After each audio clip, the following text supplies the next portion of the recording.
How is the Navajo ceremony, Enemy Way, like spiritual rescue technology? Hi, my name is Norman Little Blackwater.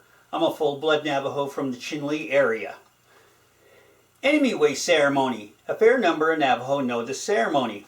A Navajo goes off to war or is involved in a high-stress conflict situation, then comes home showing the negative effects of a foreign spiritual being that is attached to the person. A Navajo medicine man does Enemy Way ceremony to make the foreign spiritual being leave. So, the Enemy Way ceremony shows that the Navajo knows of attachment of spiritual beings to a person. The title of this video is, How is the Navajo ceremony, Enemy Way, like spiritual rescue technology? Okay, so we know what Enemy Way is. So what is spiritual rescue technology? Spiritual rescue technology is a spiritual therapy. Therapy means a treatment used to heal a disorder. Enemy Way can be considered to be a Navajo spiritual therapy. In Enemy Way, there's a medicine man. In spiritual rescue technology, and I'm going to shorten that to SRT, it's easier to say, in SRT, there is a therapist. In both, there is a client with a problem. Now, here's where Enemy Way and SRT share a common fundamental knowledge. They both know that there's a spiritual being attached to a person causing a problem. SRT uses the word entity in place of saying spiritual being for a simpler understanding. Now, here's the difference between Enemy Way ceremony and spiritual rescue technology. Enemy Way shuts down or chases away the troublesome entity. SRT does not chase the entity away, but directs the client to ask the entity, what is troubling you? Usually the entity will tell or show what problem it is in. The client listens, telling the SRT therapist what the entity is telling. The SRT therapist directs a most proper question for the client to ask the entity to keep the entity to continue to tell what has happened to it. When the entity shows or radiates happiness, the problem is gone from the entity. With the entity's problem gone, the client person is relieved of the bad effects that were streaming from the entity. Both the person and the entity are now better or healed. In the words of Mr. David St. Lawrence, the developer of SRT, the entity or spirit being is rescued. What kind of problems can a troubled entity bring to a person? Well, there are personality disorders for one. Recently there was an article on the internet on OCD, obsessive compulsive disorder, and BPD, borderline personality disorder. There's also depression, which can lead to suicide. Then there is anger of different intensities that causes arguments for no apparent reason. Some of these entity problem flows can cause the person's body to become imbalanced, causing physical illness. Here's a short list of problems that can be caused by entities. Being forgetful, being late, reading problems, fear of various things, being unfaithful, stuttering, procrastination, eating disorders, physical abuse, cheating, stealing. Some entity problems can make a person seem stupid or slow. Okay, that covers some of the larger drama problems. But what about everyday niggling annoyances like low-grade mental buzz that affects your outlook on life, or sort of not caring, boredom, being accident-prone, mental fuzz, job barriers, destiny hiccups, losing situations, losing things, being poor, money problems, crashing love stories, marriage problems number 7, and more. But this gives you a little idea on the types of problems that troubled entities can bring to a person. Alright, here's a comment on somebody I helped with the SRT. Just recently I had to assist a friend with an alcohol intervention. This friend also has ADHD or attention deficit hyperactive disorder. In one of the sessions, a major entity problem came up that had great influence on his alcoholism. Another session located an entity that had a lot to do with his ADHD. After recounting the incident with the entity that made him drink, My friend told me that he kind of lost the urge to drink alcohol. It no longer was pressing him the way it was before. And his ADHD behaviors are more under his control now. What qualifies me to do this presentation? Well, I'm the guy that wrote the Red Book, The Navajo Skinwalker, Witchcraft, and Related Phenomena. The book is about my late wife, Joanne Teller, and her rise in spiritual power while fighting against witchcraft and skinwalkers.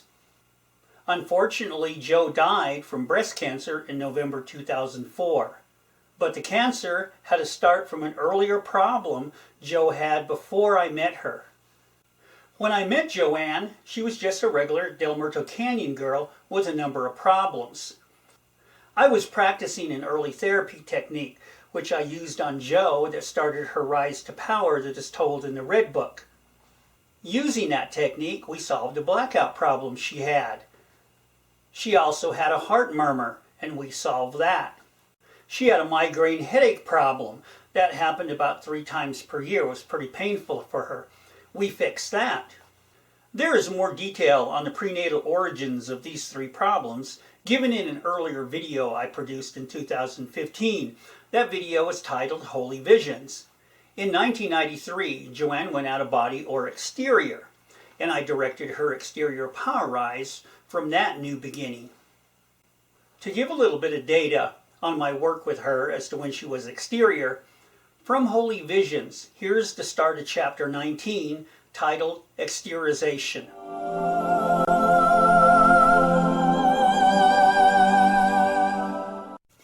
Here's a technique to practice exteriorization and secondary address location appearance.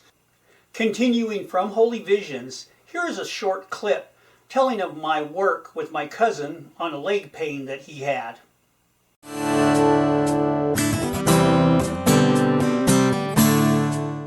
I stopped by to see my cousin. He was laid on his bed in pain. He had gone to the hospital and the doctors had put him through all these tests and they said he was okay. But he was not okay. He was in extreme pain. He was about to cry. It was so intense. I decided to help him, so I started off with a touch assist. The touch assist process is detailed in the how-to chapter. A few times through with touch assist, I sensed that my cousin needed an advanced therapy. I'd reached a certain point on his leg where he was really in pain and he could no longer feel or see my finger. So this is why the change. I instructed him on explosion processing. This is also detailed in the how-to chapter. He understood. After about 5 minutes of explosion processing, he was able to sit up. Minutes later, we were drinking coffee, laughing at a joke at his kitchen table. Later, he remembered being kicked by a horse in the right leg where he did have the problem, and this is when he was 3 years old. In the short video clip on my cousin's leg pain, I mentioned touch assist. Here it is, the beginning, chapter 20.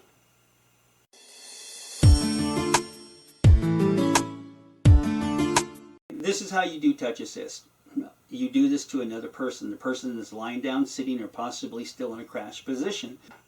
I also mentioned explosion processing. So here is chapter 21, Explosion Process.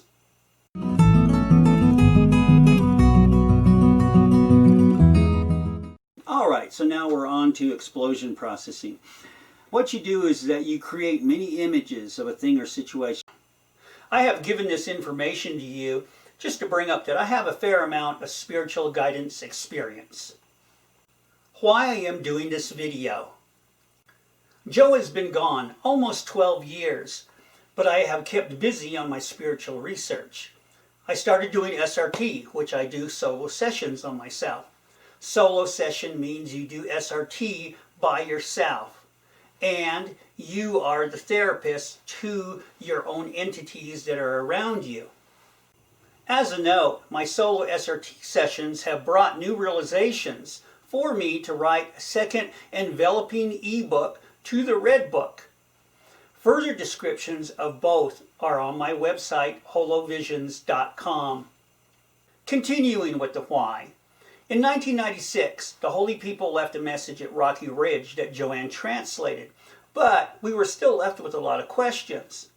Jo's story in the Red Book did happen. Again, we were left with a lot of questions. There just wasn't enough information. Now, SRT takes a step towards better answers by communicating with the spiritual entities that are directly in the primary creation area. As I stated before, Joanna was just a regular Del Muerto Canyon girl, but my work with her showed the potential of a native person. If we had had SRT 15 years ago, I wonder what level of power Joe could have attained. As I stated a couple moments before, Joe has been gone almost 12 years. My research partner is gone. But the holy message still stands, calling for needed research work to rise to the understanding of the power responsibility of the message. So, I turn to you as clients. You carry the fragments of the key to the message. To get the ball rolling on this recovery research, I am offering free SRT sessions. This offer is for a limited time and for a maximum of 2 sessions for any Navajo. An interesting thing here to say on these sessions, sometimes when you're in session, you may be in session maybe 15 minutes, get the problem resolved, and at that point you're on such a new, different, higher level, you just have to stop the session. So that's the end of the session. A session may not be a complete hour. It may only be a quarter of an hour, and you're flying. It is that good at times. Just telling you. All right, so I am open to non-Navajo requests also. Please contact me for further details on that. For those of you that are interested in this free offer, there is a waiver form to sign. A minor has to have a signed parental release form in addition to the waiver. There is more information on my holovisions.com site. To contact me, here is my email address. Or you can call me at 928-674-3593. You might have to leave your return phone number on my recorder as I do work a lot. Please speak clearly and sort of slow. Some of you have left numbers, you say it so fast and you drop off at the end. I don't know what the number is and I can't call you back. So a little slower and more clearly. I appreciate that. I live in Del Muerto, about 8 miles east of Chinle going up towards Salie. My place is across from the softball field on the north side of the road. I have these little VW beetle bodies on the outside, so that's how you can know you've got the right place. Well, that's it, and I thank you very much for your time. Have a good day.